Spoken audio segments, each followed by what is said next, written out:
Sanibonani bazalwane, sanibonani bafowethu. Ngiyanibingelela ithandazo ezulu, indlu kaNkulunkulu yokomoya, abantu besivumelwano esisha, abantu besivumelwano esingapheliyo, the unending covenant of God. Ngiyanibingelela bantwana benkosi egameni likaJesu mamxaba lo onibingelelayo. I am introducing myself because ngizwa kunabazalwane who sounds new and futhi bayasho abazalwane ukuthi bane-challenge. Uma ukhuluma ekuqala uthe unenkinga yefoni nanokuba occupied emsebenzini. So ukulalela kwakhe vele uyabona ukuthi kunama-gaps okungenzeka ukuthi uma eseyolalela ufica sekukuningi, kube kuningi okumeqayo. Akekho umuntu olalelile la egruphini ngokulandelana kokukhonzwa kwethu umzalwane wethu osikhonzayo onalo mbuzo. Ngiyanithembisa abazalwane, akekho umuntu ola kule group olalela kukhonzwa, kurefeywa ngokwembhalo, kuchazwa okhiye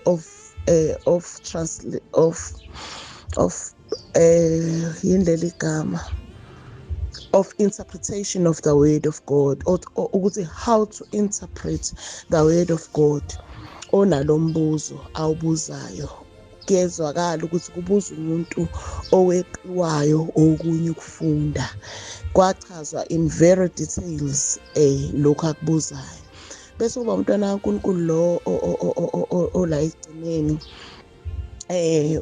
naye uyezwakala ukuthi uyangena nje akayazi ukuthi igroup ikhuluma ngani. You are very welcome bantwana benkosi nobabili and all others else okungenzeka ukuthi banjengani bayithuka sebekhona kuthiwe awungene uzolalela, ngoba abanye bafakwe ngaleyo nhloso ukuthi awungene nje ufike uthule ulalele. Vele igroup ihlala ivaliwe kusificile nje namhlanje ukuthi ake sidedele abantwana benkosi ke bephefumule ke kube khona abakushoyo, kanti ke sekuzoqondana ukuthi kuphefumule laba bazalwane bethu. Anonanga bazalwane, you are very correct. This is home. Ibandla lenkosi liwumzimba, one body.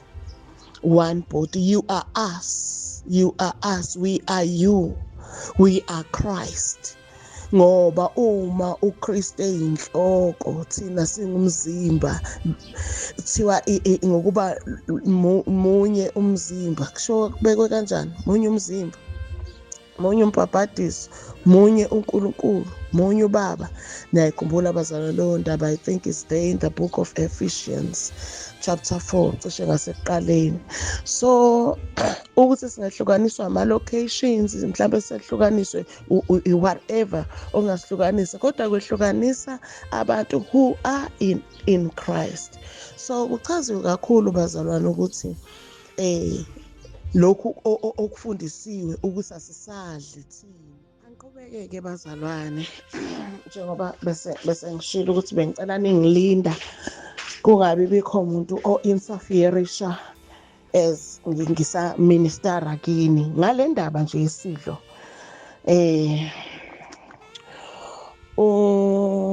Umzalwane wami ake ngithi-ke la ekhaya kule group sifundisiwe ukuthi how do we interpret the Bible.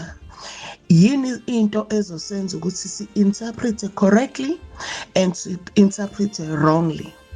And I think abantwana benkosi khona abangakakulaleli ukukhonza okufakiwe ngasekugcineni nje the last okufakiwe, mhlawumbe bangene emva kokukhonza okufakiwe lapho bekuministera khona mina. Izwi lenkosi into esiyifundisiwe engokhiye bokuthi singageji, sibuka i-audience ukuthi kufanele ube very sure nge-audience ukuthi there was an audience khona the speaker, the one who was writing, bese kuba the relevant audience ayekhuluma nayo, bese kuba khona thina we are the reading audience. We are the reading audience, reading istory sabantu. Reading istory sabantu.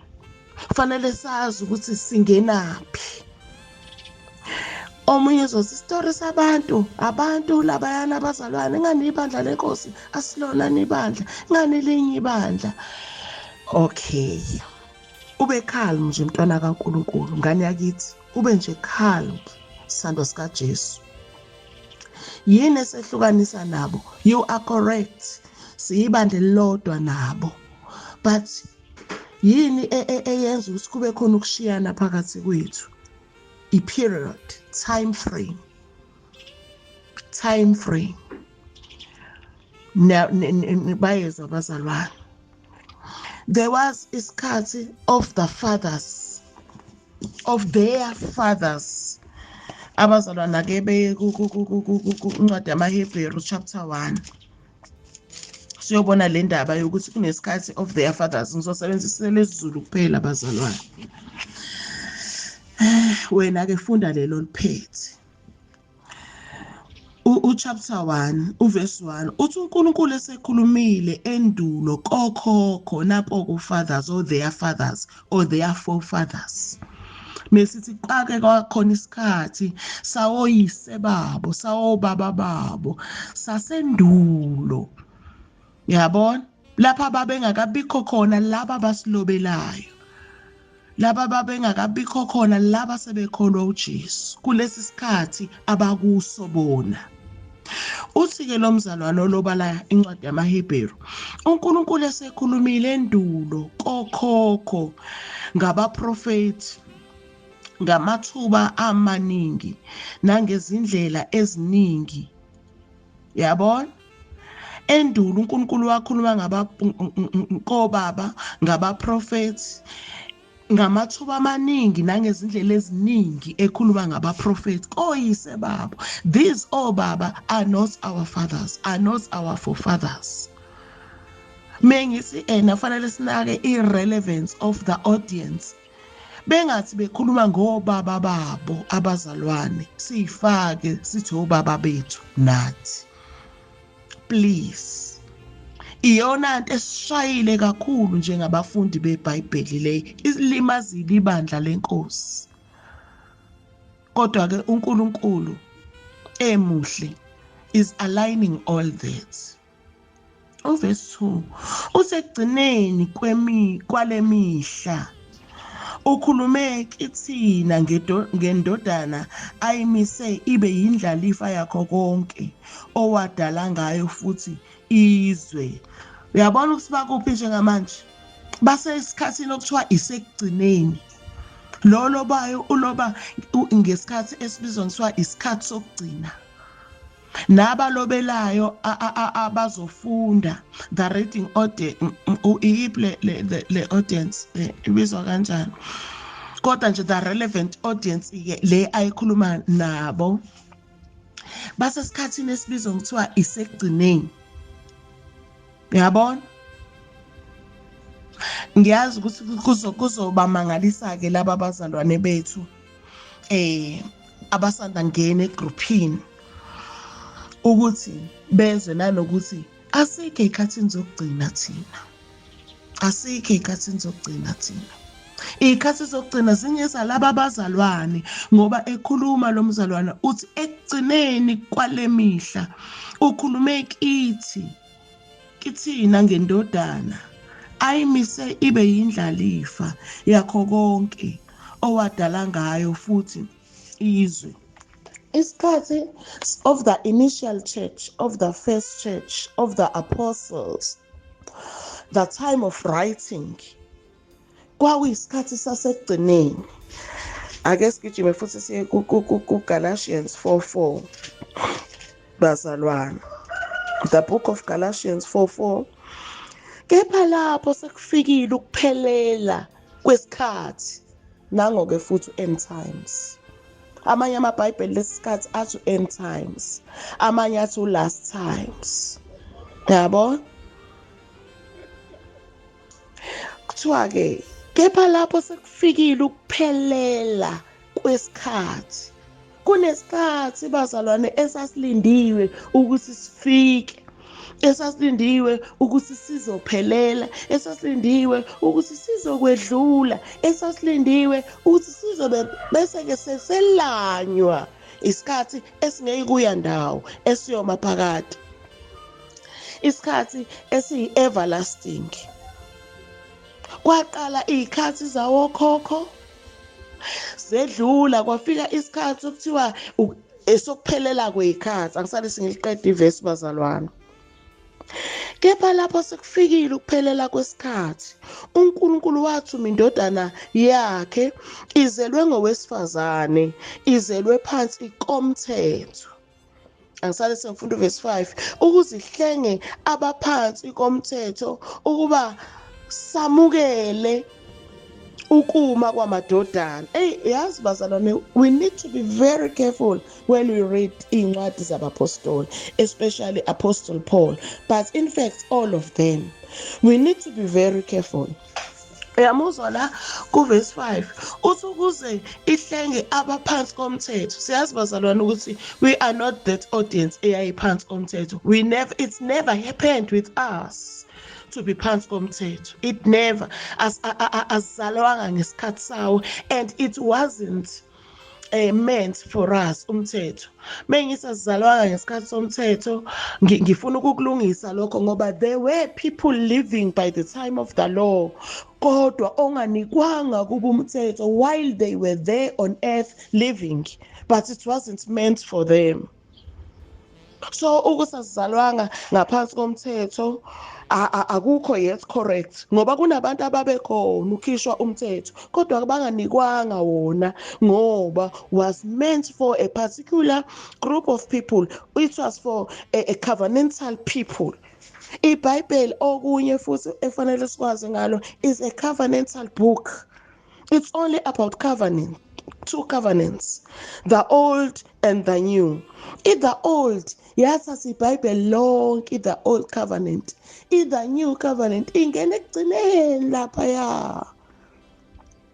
Nkosi yami, angihawukele uNkulunkulu bazalwane, ningikhulekise, nginokukhohlwa mengikhuluma. Nginokushiya into ingaphelanga, sala umuntu ethi akabange saqhubeka la. Ngikule le ethi isivumelwano esisha. Yes, iBhayibheli siyalibona kuMateyu selithi isivumelwano esisha. Yes, it wasn't yet bazalwane, it wasn't yet. It's never started yet. Okay, let me say it started but not fully. What happened kulesi sikhathi abasibiza ngokuthi isivumelwano esisha, abalo beBhayibheli nathi uma sifunda sasesicabanga ukuthi sesisivumelwano esisha? It was a transition period. It was a period of transition to transit from a covenant to another covenant. Babesasohambweni, not yet reached the new covenant, and not yet exited the old. They were in transit. Bazalwane, they were in transit. Ibandla nje lizalwa lapho.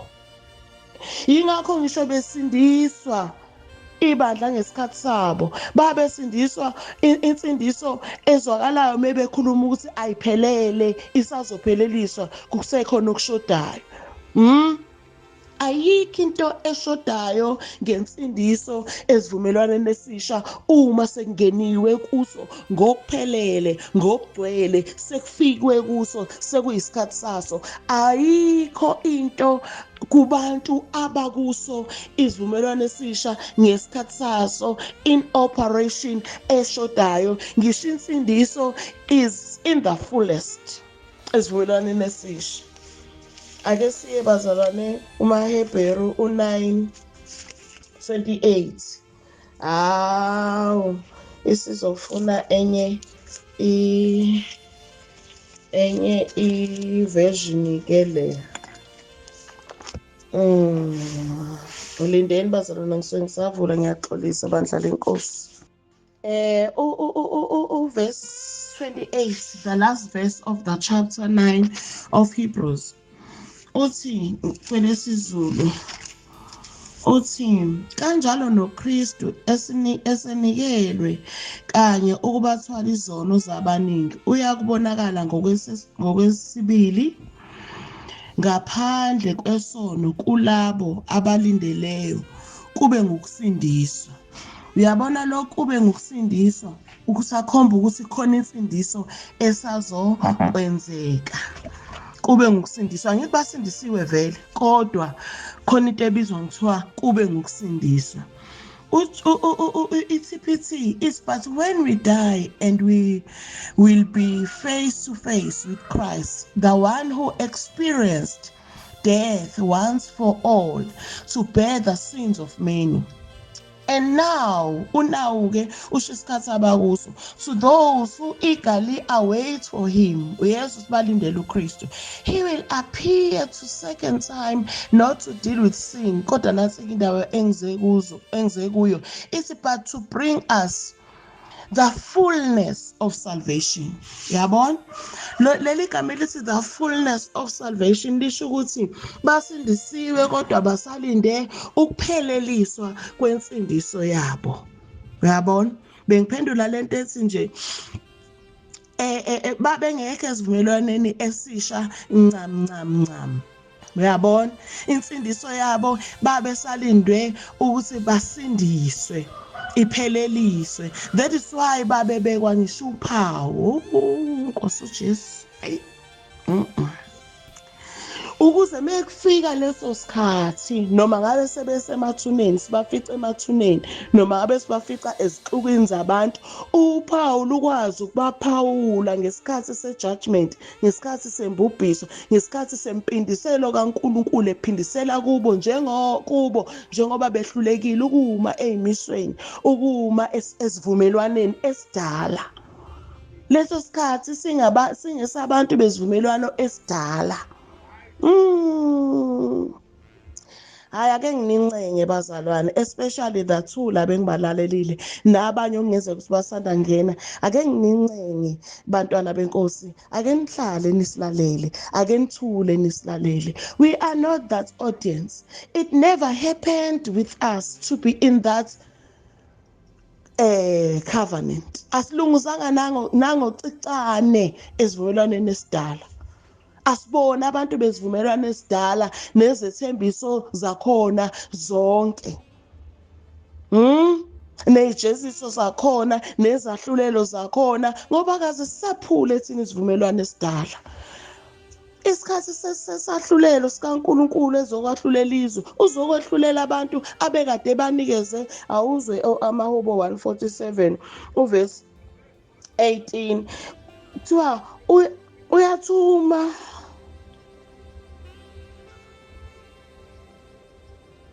ngicela uqala 19 uyatshengisa izwi lakhe kuJakobe, izimiso zakhe nezahlulelo zakhe kuIsrayeli. Are we there? Is that us? Bazalwane, are we the same audience? Ake ngiphinde. Uyatshengisa izwi lakhe kuJakobe, izimiso zakhe nezahlulelo zakhe kuIsrayeli. Bazalwane, uverse 20 akenzanga njalo kwesinye isizwe nesisodwa, izahlulelo zakhe azisazanga. Hallelujah. Lento ayenza kuverse 19 ukuthi uyatshengisa izwi lakhe kuJakobe. uJakobe kuseyuyena uIsrayeli. Bazokhumbula abazalwane ukuthi igama elithi Israyeli uJakobe walithola kanjani. Kodwa kuthi uyatshengisa izwi lakhe kuJakobe, izimiso zakhe nezahlulelo zakhe kuIsrayeli. Kusakhulunywa ngomuntu oyedwa. Noma isizwe sagcina sonke sibizwa ngoIsrayeli ngoba sizalwa uJakobe. Ngoba siphume emadodaneni akhe uJakobe. Bazalwane, bese uvesi 20 ethi akenzanga uNkulunkulu kanjalo kwesinye isizwe nesisodwa. Ingakho-ke ngithe ngisho izizwe ezazikhona ezazizalwe ngaleso sikhathi ezaphila ngesikhathi somthetho, but if they were not Israel, they were not part of Israel, abazanga lutho bomthetho, ababanganacala lawo. Uma sekuphuma izahlulelo, wahlulelwa ujajwa u-Israyeli ngomthetho, zizosala ngaphandle nje, azizungena kwi-judgment ezinye izizwe. That will be very unfair ukuthi sengathiwa ezinye izizwe seziya ezahlulelweni sesivumelwano esidala zazinganikwanga nazo ithuba kubonakala sizenza njani. Bazalwane, AmaRoma 3 verse 1 athi ngalokho kuyini umJuda adlula abanye ngakho. AmaRoma 3 verse 1. Kukho ukusoka nokungasuki kuni na manake, kukho ukusoka kunokusiza kuni na. Namehlama wasekho right. Lungile-ke nizongibekezelela-ke bantwana benkosi. IsiZulu sithi asike esidlebende kwabo. Ngiyingane yakwenu, nizo-understanda nje ukuthi asaboni kahle emehlweni. Ngiyabonga bazalwane nisenza njalo. Uvesi 2, uvesi 1-ke ngimphinde. Ngalokho kuyini umJuda adlula abanye ngakho na, okusho ukuthi adlula ngakho ezinye izizwe na, kuyini u-Israyeli adlula ngakho. Esifunda uvesi 2. Kukhulu ngezindlela zonke. Uyayiza impendulo? Mekuthi kubuzwa kuthiwa kuyini kuvesi 1, impendulo kuvesi 2 ithi kukhulu kabi. Ithi kukhulu kabi ngezindlela zonke. Mese qhubeka lo mzalwane uthi kuqala ngokuba baphathiswa amazwi kaNkulunkulu. Naso-ke into ebenza bebe nomehluko ezizweni zonke ukuthi bona banezivumelwano noNkulunkulu.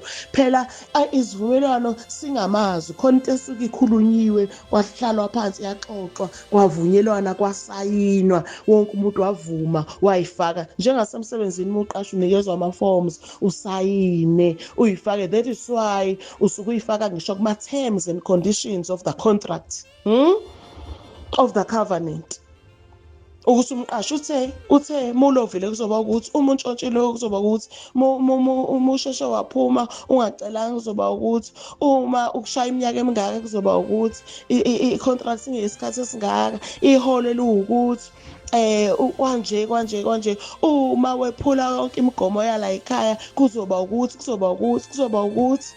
Afunde umuntu. Leya signature ifaka lapha ekugcineni isuke ithi yenqaba ungayifaki mawuthi ngeke. Yabona? Unyibe ungabusaqhubeka naleyo post. Okay-ke bazalwane. So ngiqonde-ke ukuthi ngisacela ukufunda yokugcina incwadi ukuze ngingabi mude kakhulu. Laba bazalwane bazoze bethi thina isikhulume ngesidlo. Manje uma Mxaba wakangakhuluma ngesidlo, umuntu onakayo uyeza ukuthi ngiyakhuluma ngaso. Ake sizwe ku 1 Corinthians chapter 10 verse 11. 1 Corinthians chapter 10 verse 11. Kepha lezo zinto zabehlela bona babe yisibonelo, kulotshelwa ukusiyala thina osekufike kithi ukugcina kwesikhathi, the end times. Yabona? Kepha lezo zinto zabehlela bona. Sofanele uhlehle kuyobheka lezo zinto ezabehlelayo okuthiwa abathi laba abazalwane zazigcinwa zalotshwa ukuze singabe sisaphinde singene ogibeni abangena kulo. Uyabona? Akithi nokuba yithi futhi la. Is the audience le by the time of writing. Uyabona? Niyezwa bazalwane. Kepha lezo zinto zabehlela bona kube yisibonelo, kulotshelwe ukusiyala thina osekufikile kithi ukugcina kweyikhathi. Uyabezwa laba bazalwane okulotshelwa bona la, uPaul akhuluma nabo la, thiwa kubo sekufikile kubo ukugcina kweyikhathi. Ileyo nto ke efundwa la kule group ukuthi bazalwane ukugcina kwezikhathi kwafika ngesikhathi sebandla lokuqala, kwafika by the time of writing, kwakhulunywa ngakho ukugcina kwezikhathi kuMatthew 24. Kwachazwa ukuthi kuyofika ngeimpawu, kuyoqhamuka ngeimpawu. Akuzukuba literal njengoba besilindele ukuphela kwezwe as literal as it is. Enye into esishayile omunye ukiye woku-interpreta iBhayibheli ilanguage. Enye into eshaye ibandla lenkosi in our generation ilanguage. Bathe bekhuluma ngezwe eBhayibhelini eincwadini zevangeli sacabanga ukuthi kushiwo the physical world, sacabanga ukuthi kushiwo lelizwe siphila kulo. La kule group bazalwane sekuchazwe kakhulu ukuthi mekhulunywa ngokubhubha kwezwe kwakushiwo ukubhubha yini izwe okwakhulunywa ngayo. Yonke into la eBhayibhelini bazalwane, it's all about the covenant. We are not part of that kubhubha kwezwe. Ngisho ngabe kwakuzobhunqa izwe ababe kulo njengoba kwabhunqa iGomora neSodom ukuthiwa kuze kube manje akho lutho otshalwa khona olukwazi ukumila, indlela i-destruction eyaba yiyo. Lapha yana kwabhunqa iJerusalem, la ngaphinda laba nowhere to be found. There is no more temple, there is no more igugu labo ababeqhoshwe ngalo. Bazalwane, abantu beyikhathi zokugcina. So sikhulunyiwe zonke lezo yikhathi. Abazalwane bethu abasanda ngena sebengafanele nabazalwane ababafakile babasize nangama clip okwakhulunywa ngawo kuzo yonke lento. Kanti nami bazalwane ngiyazi availa futhi I don't think nobaba uGazo anganqaba, kodwa ukuthi usahlehle kakhulu kwangena abazalwane la ngamashumi bathi 100 bedlulela bengena la egroupini. Wabona ukuthi hayi ake ngivele ngihlehle, akwazi ukuthi abantu abangaka abangenayo sebengasifica sesila bengabe besazi ukuthi besiqalephi. Wavele wahlehla ngenxa yabo. So mhlambe it can be very strenuous for him ukuphinda futhi aqale phansi ahlehle. Ngiyazi availa mina bazalwane ngalokho ngeshumi noma umpondo noma yini uNkulunkulu asengisize ngakho. We are still in the process of learning bazalwane. We are all learning, although singashiyana ngamaklasi ukuthi lo sekuphi, but we are all still learning. Niyazi bazalwane siphuma kwi-view of futurism. Kade singama-futurism sonke. Abanye baseyiwo namanje abasalalela abasathi ngisafuna ukuzwa. Ngalesikhathi elalela umntwana kaNkulunkulu elalela. I-futurism yini? Yilabo abantu ngebandla lokuqala abanjengabapostoli. They were futurists. They were in a futurism view. What does that mean? It means they were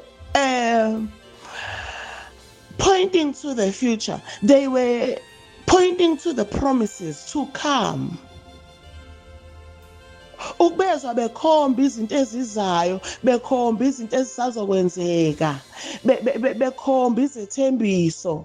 Doesn't qualify us ukukhomba njengabo. Doesn't qualify us to khomba njengabo. And bona they were correct because babe ezikhathini zokugcina babe kwi-transition.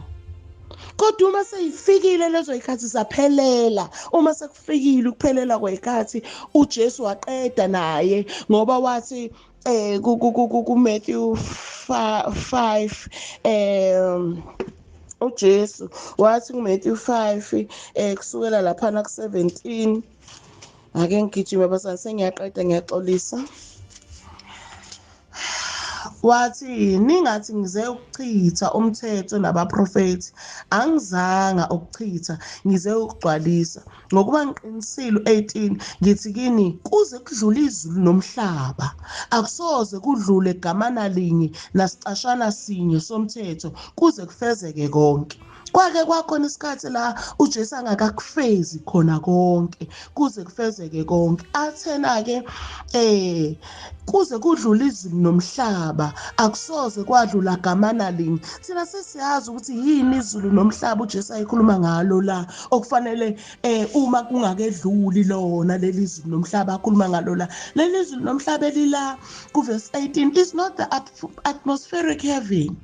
Nomhlaba lo is not this physical world that we are living in. Yabona? Yikho ngithi lezi ngane zakwethu cishe ukukhonza kwami okungenhle engikufakile bangene mengiqeda ukufaka base beyangena ngezansi. Ngiyacela umzalwane wami lo obafakile abaphi ukukhonza kwami ongenhla. Ngichaze kakhulu ukuthi yini izulu, ngichaze kakhulu ukuthi yini umhlaba. Ngiyabona? So akusoze kwadlula gamana linye nasicashana sinye somthetho uma izulu nomhlaba lisekhona. Yabo? Uverse 19 sethi ngakho oweqo wodwa kule myalo emncinyane azafundise nabanye abantu kanjalo ukweqa uyakuthiwa omncinyane embusweni wezulu, kepha oyigcinayo ayifundise lo uyakuthiwa mkhulu embusweni wezulu. Uyabona-ke uma kusekhona izinto ayengakayifezi uJesu kuseneyimpawu zesivumelwano esidala, ngoba enye into efundiswa la kule group bazalwane ukuthi isivumelwano esidala asiphelanga esiphambanweni. Isivumelwano esidala asiphelanga after the cross, shortly after the cross. Kodwa isivumelwano esidala saphela uma uJesu esephelelise zonke lezi zinto athi kuze kufezeke konke esho la kuMatthew 5:17, 18, 19. Okokuqala kufezayo wazi kuphelele kufeziwe wayesho khona lokho ayesekufezile ziwu7 lezi inkonzo ziwu7 lemikhosi okwakufanele ayigcwalise uJesu. Okokuqala is imvana nakusenhluleko ukubeka kodwa imvi yomhlatshelo inkonzo yokuqala leyo yimvi yomhlatshelo eyayenziwa iyinkonzo emikhosini yaka-Israyeli. Uyena owathatha that part, uyena owadlala that part. Yabona? Okwesibili is the unleavened bread, isinto esingenamvubelo, umzimba wakhe uqobo. Ngalesikhathi umbelwa ushona phansi kufihlwa wona i-unleavened bread. Okwesithathu ngalesikhathi evuka, this is the first fruit. Kwakuwumkhosi lowo kwa-Israyeli, umkhosi wokuvuna isivuno sokuqala, the first fruit. Uyakuphelelisa uJesu lokhu, uphelelisa shonini iphuzo lokuqala bazalwane ngikhumbuzeni libekwa kanjani. Ngi-right mengithi imvana yomhlatshelo ngi-right kodwa kunendlela esijwayele ukusebenzisa ngayo. Bese okwesibili umzimba wakhe iwona owaba i-unleavened bread, isinto esingenamvubelo. Bese nokumbelwa kwawo. Bese ngesikhathi evuka, that was umkhosi that was the fulfillment of the first fruits. Wavuka ewulibo lokuqala. Abapostoli mebekhuluma ngaye wavuka njengolibo lokuqala ngesivuno sokuqala, was the first fruit of the covenant, of the new covenant, was the first fruit. The new covenant begins here. Iqiniso that it begins, but it is not yet in fulfillment. It is not yet in fulfillment. Ake kuzwakale lokho ukuthi asiyichithi i-second covenant ukuthi iyaqala la esiphambanweni, iyaqala but is not yet complete. Yabona? Bese umkhosi wesine ilapho esenyukile sekwehla umoya oyingcwele, sekuba khona umkhosi wamashumi amahlanu. Umkhosi wamashumi amahlanu kanjani? Wavuka waphila for 40 days nabo kwathi emva ka 40 days wasenyuka for 10 days kwathi emva ka 10 days sekushumi lesihlanu wasehla through the Holy Spirit ezoba among them njengoba wayethembisile ukuthi uyothumela umoya engcwele ahlale phakathi kwabo kuze kube phakade umoya engcwele is for the second covenant eternally ngawindawo umoya engcwele awuyindawo since i-second covenant ingezi kwedlula kuyisikhathi singezi kwedlula yabo bese kuba khona neminye imikhosi ke eyaba fulfilled engasekho ngempela ke ngoba nale we Pentecost wawugcwalise ngasekho uswehla ngomoya engcwele senyukile wayezulwini oka 4 then bese kuba khona imikhosi yamacilongo kube khona imikhosi imupho omunye umkhosi ngiyahluleka kuyilandelisa la kahle uyikhumbulayo kodwa sengikhumbula amadokodo kodwa khona lo omunye osele u7 bazalwane so la maqondana nesidlo kwakuthiwa asidliwe azabuye kwakuthiwe abasidle aze abuye niqinisile bazalwane nifunde kahle nafunda kahle yini esishayayo lapho neshaya bonke abantu abaqhubeka nesidlo ngenxa yokufunda lapho i-audience they are not that audience i time frame we are no longer in that period of transition thina sizalwa kwi period where all is complete all so manje ke akwazi if all is complete uKristu esenze lokhu akuthembisayo ukuthi siyokwehla thina nobaba sizohlala phakathi kwethu sina sekuleso sikhathi bazalwane omunye uzokhomba inhlupheko ngoba sisahlupheka nje hawu ngoba izinto eziliteral lezo izinto eziphysical lezo stuff sakwa spiritual part lesi umuntu wokomoya umuntu wangaphakathi umuntu onokuphila okuphakade kufanele ayizwe ukuthi uyayenjoya yonke lento omunye uzothi ngoba safa nje kwakuthiwe ukufa kuyobe kungasekho komuntu wangaphakathi there is no more separation with God. There is no more death. Make we see it there is no more such with us. There is no more such with us. Ukuthi next week abantu benga-attend umncwabo wami ngoba ngikhuluma kanje kuyobe kungancwatshwa lo wamuntu okwakhulunywa naye kuye ngokuphila okuphakathi kuyobe kungcwatshwa imizimba yethu kuningi bazalwane ngeke kwanele ukuthi ngingakuchaza la kodwa I think there is that enlightenment esikhona ngaleli icuthe sengishilo bazalwane noma senibhunyelwa ngakho konke ndawonye ikuthi bekuphoqa ngiyakholwa ukuthi ngizamile uma khona la ongene khona iwala khona la okungekho clear khona zingixolela izingane zenkosi zingixolela abangixolela izithandwa zezulu abafowethu you are very welcome and we love you and we have no choice singumzimba kaKristu ningabendlu kaNkulunkulu madoda ayikahleni bafowethu ningabendlu kaNkulunkulu abathi Paul mebekhuluma ngayo ngokuba kulendlu siyabubula silangazelela ukwelakanyiswa ngendlu yethu esezulwini yasezulwini engenziwanga ngezandla eyaphakade abo bafowethu hayi bafowethu kahleni bafowethu imnandi indaba yethu ngokuba siyazi ukuthi indlu yethu yasemhlabeni eyidokodo idilizo sinesakhiwo esivela kuNkulunkulu uNkulunkulu wami indlu engenziwanga ngezandla eyaphakade esezulwini that is not our bodies le ndlu abathi sinesakhiwo esivela kuNkulunkulu ilesi sikuso njengamanje as we speak and leso sakhiwo simile kuze kube phakade asiyindawo siphila kuso hallelujah sikuleso bona babe sabubula ngokuba siyazi ukuthi indlu yethu yasemhlabeni eyidokodo idilizwa sinesakhiwo esivela kuNkulunkulu engithi sikuso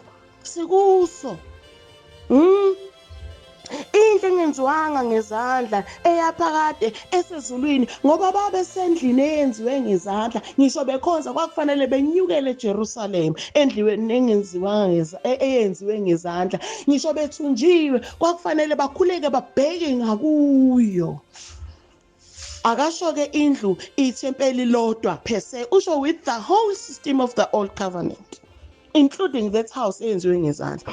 Uverse 2 ethi ngenxa yalokho siyabubula silangazelela ukwelakanyiswa ngendlu yethu yasezulwini. Babebubula ngenxa yalokho ukuthi babezizwa besenengcindezi besabulawa lalisaphila imithetho ngesikhathi abapostoli bekhona. Yingakho babebulawa, yingakho babengekho wrong abababulalayo ngoba abapostoli babe sebe-introduce enye into kanti enye into ayikapheli yet. Icala labo base be-introduce ukuphila okuphakade, be-introduce uJesu, be-introduce insindiso kanti kwakuse inkonzo yokufa. Kwakuseyisikhathi senkonzo yokufa kuyo le ncwadi chapter 3 kuthiwa kepha uma inkonzo yokufa enamagama aqoshiwe ematsheni yafika inenkazimulo ngangokuba abantwana bakwa-Israyeli bengenakubuka ubuso bukaMose ngenxa yenkazimulo yobuso bakhe eyayingephelayo. Uverse 8 pho inkazimulo kamoya ayikuba nenkazimulo kakhulu kunayo na? Sikuleyo nto thina. Sikuleyo nto thina. So abapostoli basebenza leyandlu lesasikhathi inkonzo yokufa ingaka-phase out. That is why kwasuka i-conflict. I-conflict was necessary, kwakufanele ukuthi basedelela lapha. They are introducing another culture among us. Bafundisa izinto ezehlukileyo emfundisweni kaMose. Bazalwane, they were correct. Uverse 17 wayo le ncwadi uchapter 3 uthi angiqale 14 kodwa ingqondo yabo yabalukhuni ngokuba kuze kube sosukwini lalamuhla nxa kufunda isivumelwano esidala leyo ndwangu isahlezi ingambuliwe ngokuba iyapheliswa kuKristu. Yabona khona babengakafiki kuKristu khona sebekuKristu. Yabona kukhona basambozwe indwangu ngenxa ukuthi basekulesa sivumelwano, kukhona osekuthe qwebu kubo ngoba indwangu iyapheliswa kuKristu sebekuKristu. Yebo kuze kube namuhla nxa kufundwa uMose. Asikwazi nje bazalwane thina ukuthi sithi yebo kuze kube namuhla, sisho namuhla 2026. No, it's no longer relevant. Uthi singafunda la sithi kuze kube namuhla xa kufundwa uMose indwangu isayimbozile inhliziyo yabo, ayisekho manje leyo ndwangu. Sempula yona nje bazalwane elethwa ukufunda kabi, ukufunda ngokungaqondi ukuthi hayi asinake no key of interpretation, relevancy of audience, irrelevancy of time frame. Bazalwane, Verse 17 inkosi nguye umoya kepha lapho umoya wenkosi ekhona kukhona inkululeko. Hayi sengifikile entweni ebengiyifuna. Verse 15 uthi kuze kube namuhla nxa kufundwa uMose indwangu isayimbozile. Sekwakusesa esikhathini lapho njalo ngamasabatha kwakusanyukelwa ethempelini kuyofunda uMose. Siyakhumbula bazalwane encwadini yezenzo ukuthi abantwana benkosi ibandla abapostoli bake bangena ethempelini ngosuku lwesabatha bafica kufundwa uMose. Awu bazalwane sanibonani bafowethu, bafica kufundwa uMose, kuchazwa ngomthetho baqaphela laba iziphathi zethempeli ukuthi hayi ungazi ukuthi kukhona laba abazalwane base befana nokuthi bavakashile noma mhlawumbe kwenziwa ukuthi babesuka kude, I don't know. Abazalwane siyanibona lapha emuva Paul, siyanibona nabazalwane ohamba nabo. Uma kukhona izwi eningaledlulisela kulaba abantu ake siniphe ithuba sesiqedile ukufunda uMose. Hayi bafowethu, into asukuma wayenza lapho ayibanga mnandi kulaba abamnikeza ithuba, kodwa indlu yonke yathi yini lesizwayo, indlu yonke yathi nibuye nangesabatha elizayo. Angivale bafethu, angivale bafethu, kodwa sikwazi ukuqhubeka ney'nkonzo zesikhathi se-transition lapho kwakusalindwe khona ukupheleliswe konke. Thina sisesikhathini sokuthi manje inkonzo seyafezwa, manje sisesikhathini saphakade. Hallelujah, praise the name of the Lord.